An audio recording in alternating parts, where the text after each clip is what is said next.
In my group, I just heard a commercial on YouTube that talks about how we shouldn't put any responsibility on the hospitals for their mistakes. And it's such bullshit. It's talking about you should accept your death. If you're sick and disabled with no arms, you should be happy that you have no arms and legs. And the hospitals aren't to blame for their mistakes of removing the wrong leg or wrong arm or just crazy, crazy stuff that they're teaching these addicts. Oh boy. And one thing I want to say that is really, really important is that hospitals need to be responsible, but yet they keep people who are dying, who want to move on life support. They're keeping people alive against their will to the point where people need to get a lawyer, an attorney, to tell the doctor to stop torturing him. I'm not even kidding. There are people, young, old, children, horrible things happening in hospitals with people who have cancer, liver failure, different organ failure, where the doctors try to keep them alive against their will just to try to profit and make extra money. The patient will want no more machines, will just want to be left alone in the hospital bed, but instead the doctors will keep on bringing them back to life, keep on sticking more and more tubes in them, even though the patient himself says that he thinks it's against his religious or against his religion or it's against his views or against his morals for this to be happening to him. It doesn't matter. The doctor will make money and profit off of that patient. Meanwhile, you have a guy with missing his toes because the doctors threw him out with frostbite. So you have a man who comes by the hospital 3 times with frostbite on the toes, and they release him a fourth time. He loses his toes and has to start having them removed, all because he didn't stay off his feet. He told the hospital that he had nowhere to go. The shelter wouldn't keep him, and that's it. Well, it's up to the if he has frostbite. Well, now they remove his toes, they keep him for 7 days, and then they kick him to the street, remove another toe. Meanwhile, you got another man dying of exposure who goes into the emergency room and they don't do anything. So they kick him out and he dies that night of exposure. It's literally 12 degrees. This guy has no jacket. He can't use the shelter during the day or at night. Or at nighttime they keep him, but during the day he can't use any place because he doesn't have any money. So eventually this guy gets injured, falls, or whatever happens to him, and the hospital wants nothing to do with these patients who have frostbite, different types of real damage to their body from frozen ice. We're talking about 0 degrees. You got people walking around outside who aren't allowed to go inside. I'm not kidding. The homeless in Massachusetts are not allowed to go indoors during the day, and at night they can only go in the shelter, and that's only in certain towns. In a lot of towns, you have to be sober to go indoors at night. You're not allowed to go in Dunkin' Donuts. If you do spend money at Dunkin' Donuts, you only get 15 minutes if you're homeless. And if you start dying or getting your toes literally needing to be removed and you're on your third emergency room visit and the doctors are saying, you're going to have to remove them because they're getting so severe, you really need to get your feet out of the cold, and you say there's no way, I still am only wearing these sneakers and I still have nowhere to go, then you have to have your toes removed. The doctors make their paycheck, and then you come back, they make another paycheck, then they just keep on hurting you, when all you need is a heater and a roof. You just need some type of shelter. But see, our system has been hijacked. People like me are able to be taken advantage by the doctors and the system. The problem with me is I'm disabled in a way that's not documented. I also had somebody steal and use me for Social Security. On top of this, then they keep on throwing me out like trash whenever they squeeze me for whatever good I got left.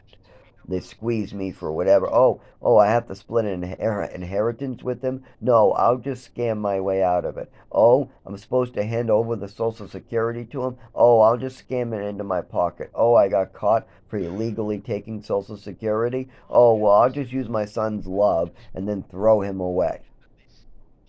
That's not good. But this is what my father did to me. And I'm over it. but I need him to take responsibility for his actions so I can get medical care. I can't live without medical care, without Social Security, without a shelter, without a car, without a house. I can't live in the woods for my entire life, especially in New England, especially with the system that's designed in America. I can't even go to the emergency room for exposure. I have to die from it. You have to die, and then the ambulance will take you to the emergency room. Then they only give you 24 hours and they send you back to die again. I'm not kidding. They found me dead of exposure. They pronounced me dead on arrival. According to the nurse and the paperwork, my body temperature was in the 70s. I was unconscious for about a day, and I was in a coma for about a day. And so, well, 2 days, I would say, total, because I went unconscious on the Riverwalk while it was so cold that literally water was freezing and it was below 20.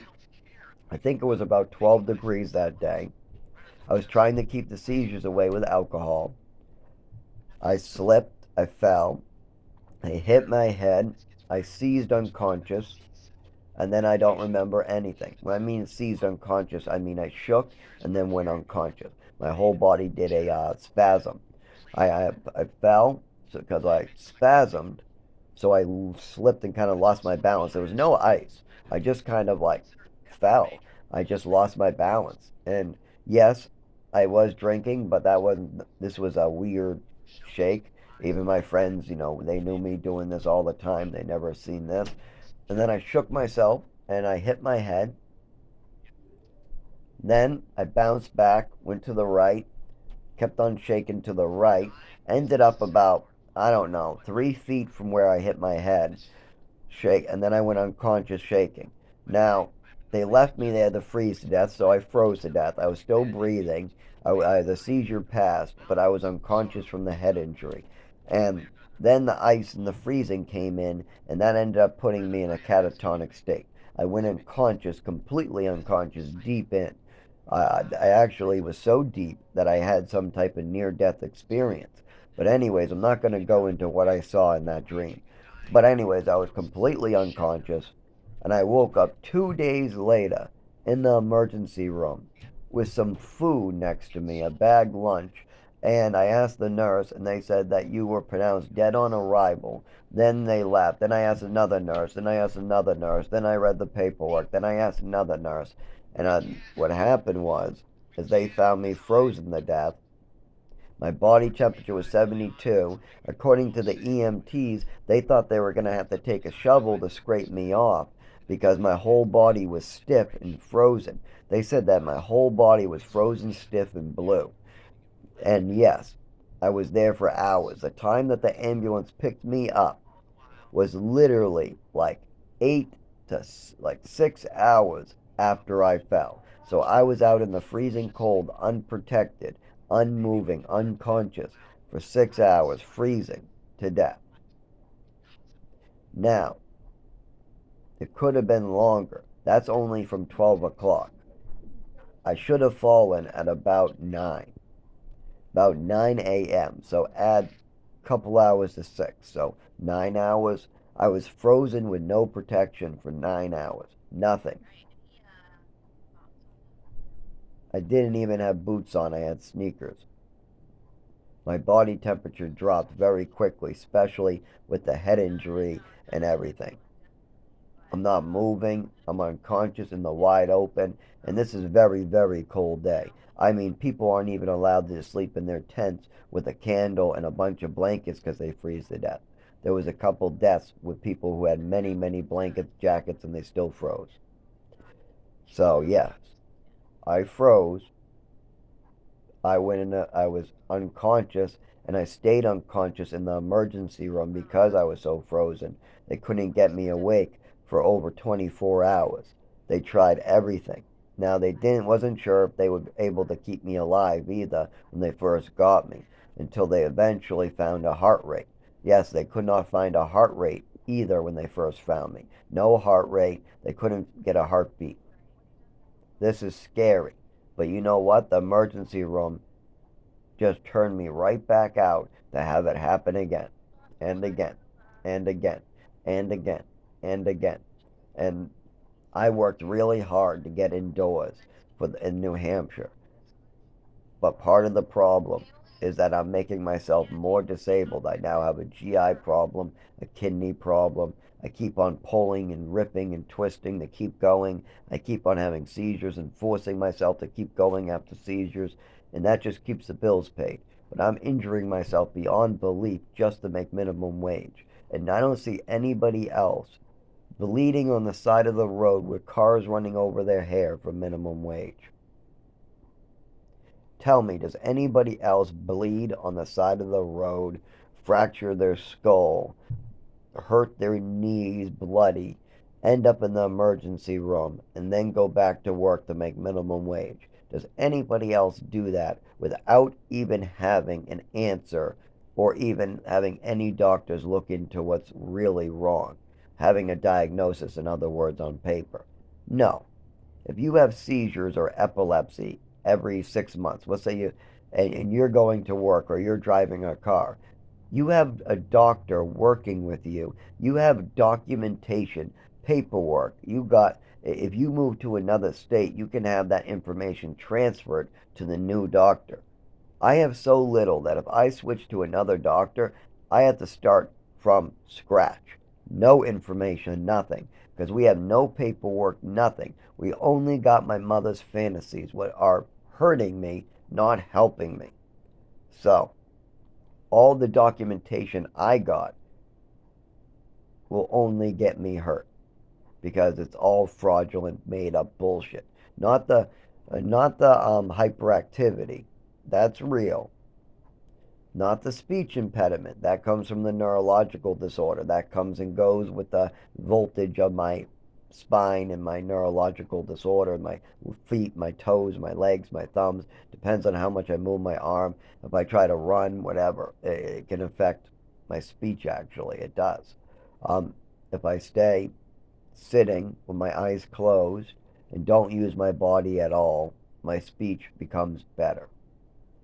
But if I move around like I am now, and my speech will slowly become more high pitched, scratchy, will become more. The words will be stuttered. They won't really like make sense, and I'll have more trouble with my. Yeah, I shouldn't be doing that. Oh shit. Okay. So basically, what I did there was I tried to talk sitting there with my eyes closed, and then I tried to talk with my arms wheeling, and you can see kind of the difference in my voice. If we had a camera on me, you could see the difference and the shaking and the pain too.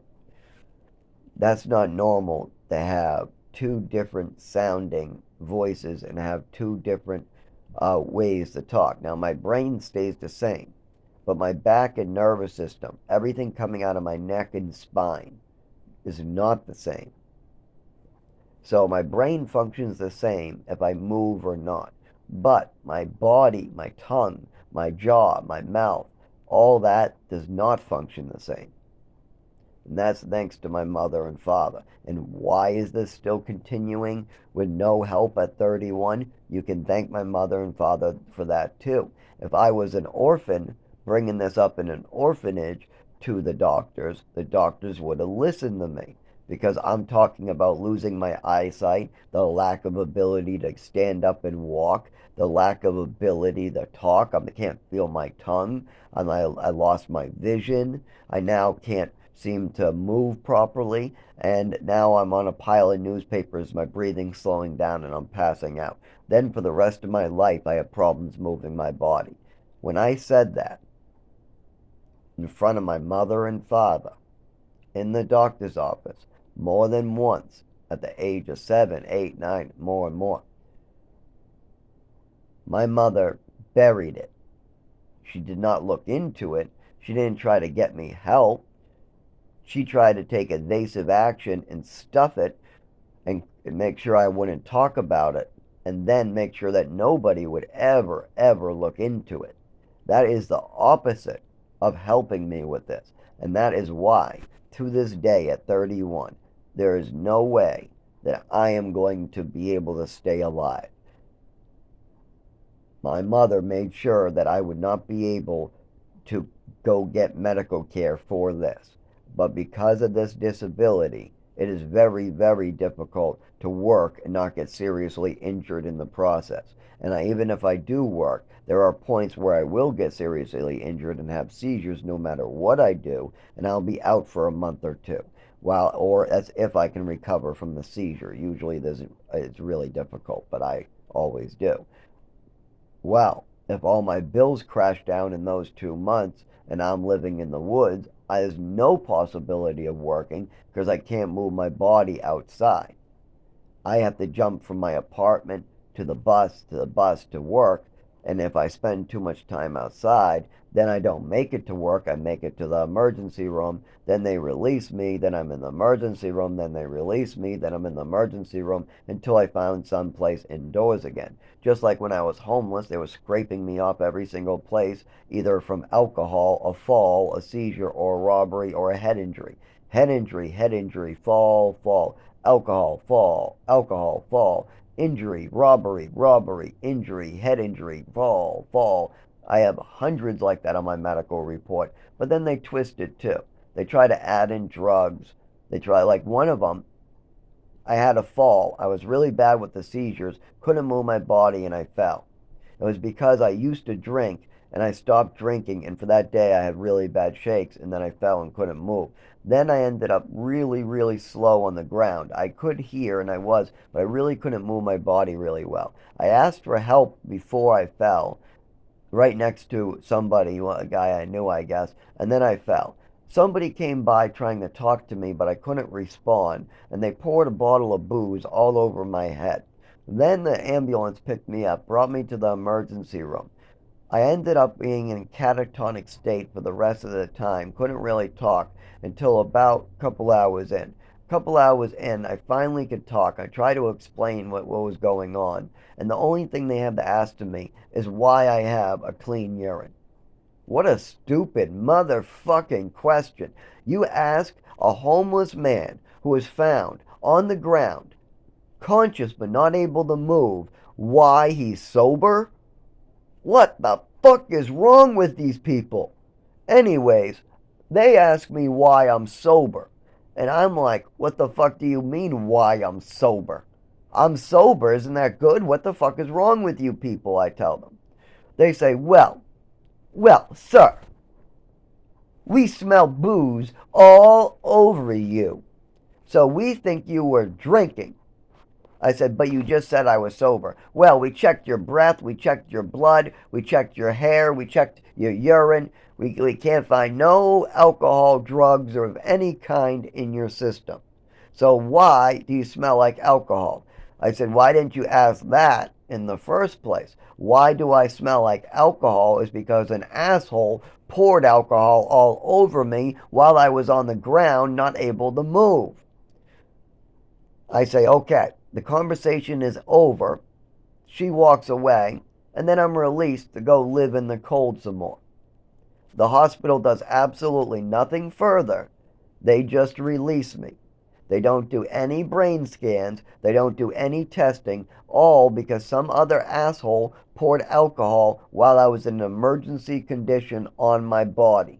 I couldn't move or do anything. I was helpless. I was scared. It is still bothering me. I still have PTSD from that day today. I still have PTSD from the ambulance drivers trying to malpractice me on purpose just because they think that it's okay to do so on the homeless at the shelter. Whenever they pick up anybody at the shelter, they start putting tubes up their nose and in their throat, even if it has nothing to do with breathing, even if it just has to do with a rash or a fall. I mean, no matter if I have a broken leg and can't get up and I get rushed to the emergency room, they literally start trying to malpractice me in that EMT ambulance every time in Lowell. Every time that EMT does it to whoever the homeless that gets in there. And that's because a lot of the homeless treated these EMTs badly. They scream, they yelled, they're violent. So the EMTs think it's okay to traumatize all the homeless because one homeless is really mentally ill. Well, this is the problem. I continuously get malpracticed because that is the norm in society. Oh, One mentally ill person acted crazy, so we're going to torture and hurt all the normal people who need this service. You got a normal person trying to be in the shelter because his wife threw him out, but now he's traumatized for life and never goes back with his wife. Instead, he goes to therapy. This shit is fucked up. Now, I am okay with using the shelter, but what's even more fucked up about this shelter bullshit that if there is an emergency that they're going to malpractice me in the ambulance. On top of this, I'm not allowed to use the shelter because I don't have documentation of my injuries and what's causing them. All we have now, I can bring the paperwork from the emergency room, but that's not good enough. If it's gonna happen again, they need to know why. What do you have? What is causing you that a cold causes you to fall down, shake, and seize? What is causing this? You don't have no answer for us, they say. I say yes.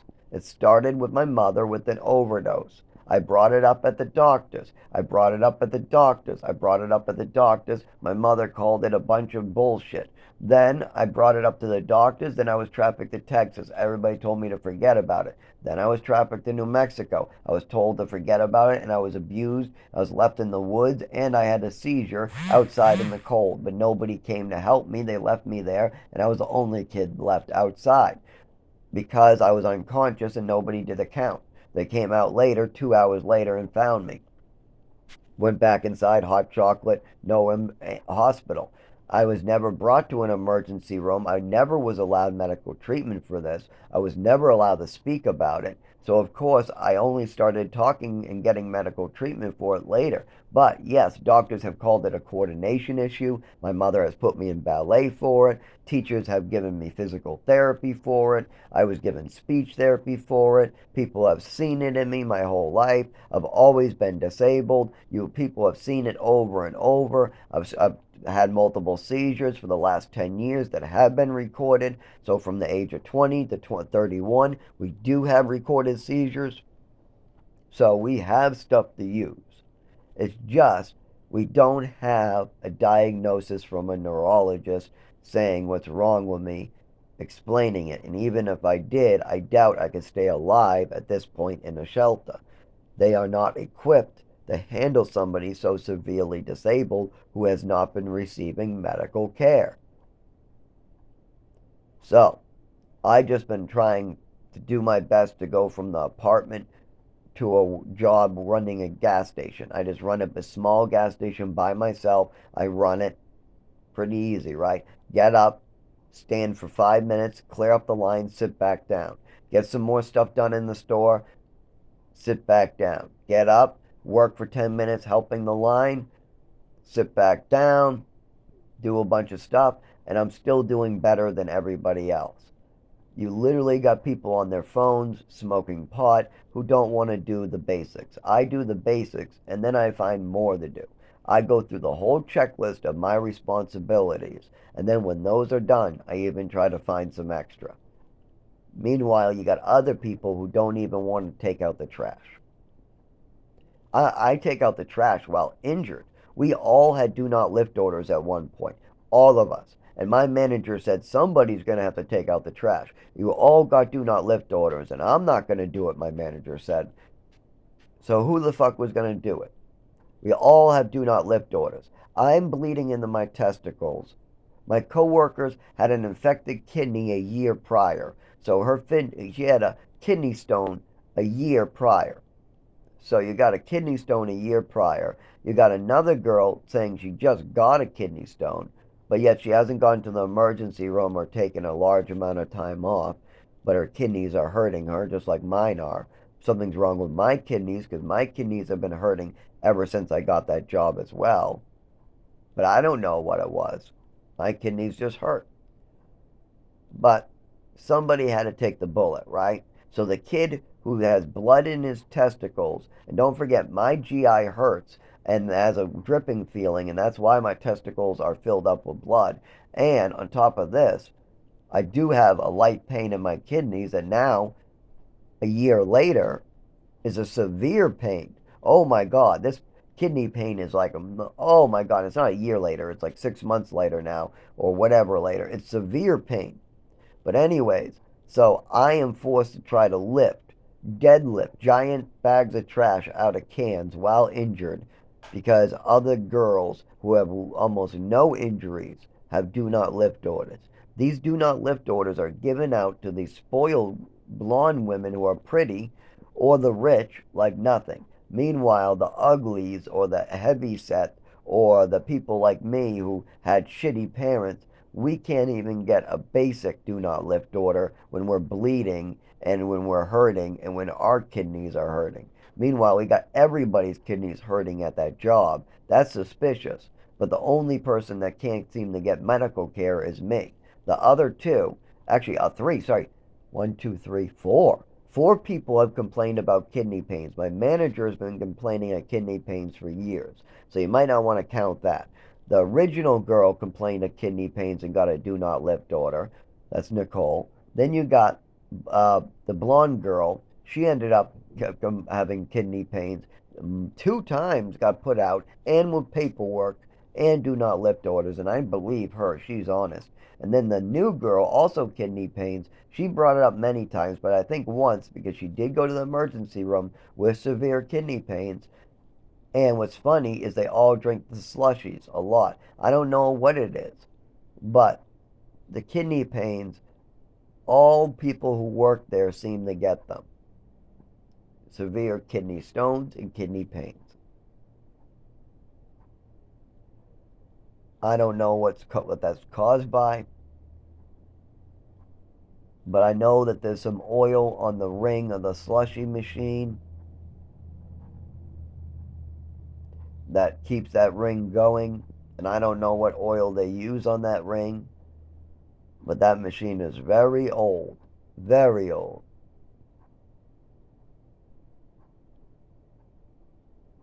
So I have no idea what the hell is going on. And with my prior injuries and all the things my mother did to me, all the pills and all the illnesses I actually have, and all the difficulties I have getting a doctor to actually look into and do proper testing and actually ask me proper medical questions like where is the pain? How does it feel? Let's do these testing. Okay, this did not come with this answer. We know it's not this and this, so we want to look into this and this.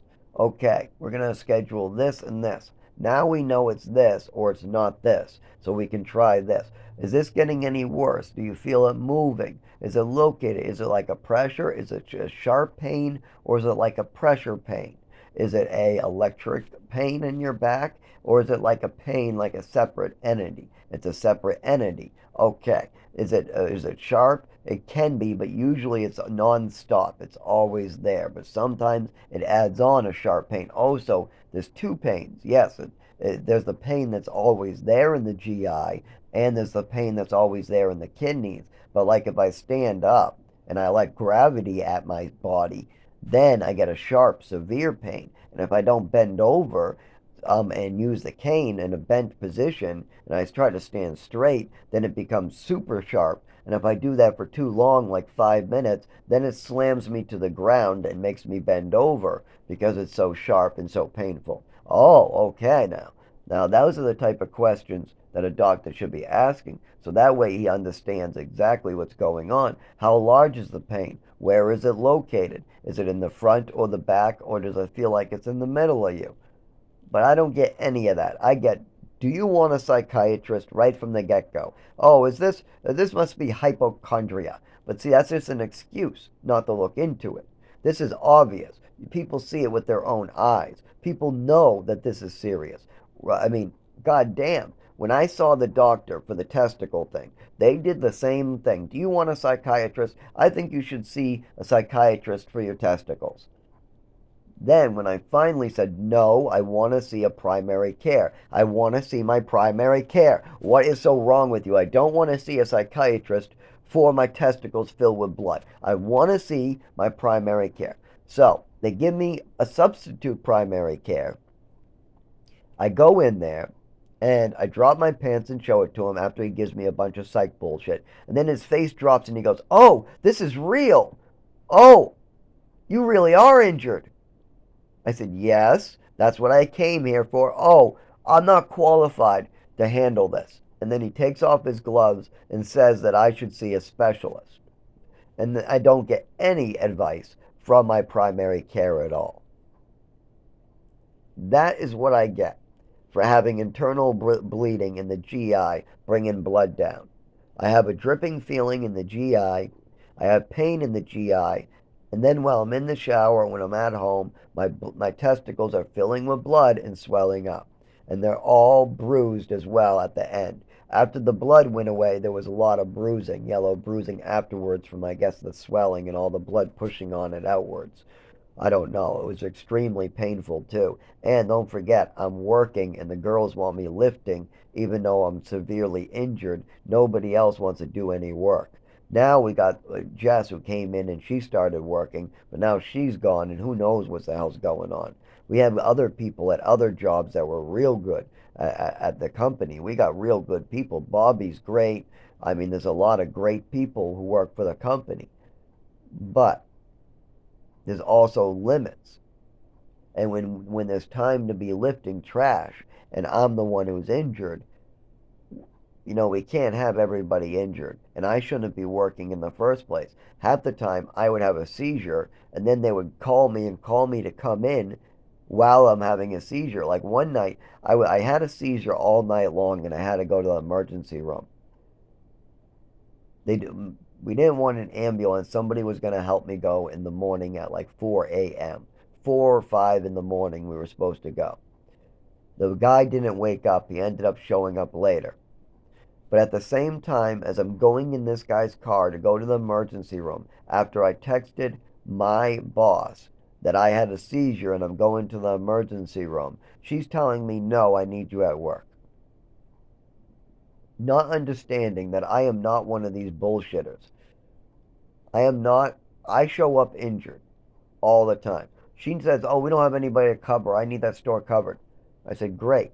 I just had a seizure. I'm going to the emergency room. I gave you notice. Everybody else would blow you off and not show up and then give you the emergency room note. Instead, I had a friend grab my phone and text you, 'I am on the way to the emergency room from a seizure. I will not make it to work.' I texted you in advance so you would know what's going on.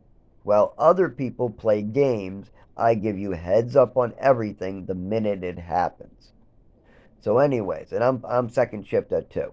So anyways, I'm being brought to the emergency room. Now it's like 7 a.m., 8 a.m., something like that. He was supposed to pick me up at 4 a.m., and I'm still seizing. I'm still having seizures. On the way down the steps, I ended up doing a full body spasm on the way out. Maybe I did have to take an ambulance. I don't remember. I'm pretty sure it was a friend who picked me up, and because I remember going down the stairs struggling.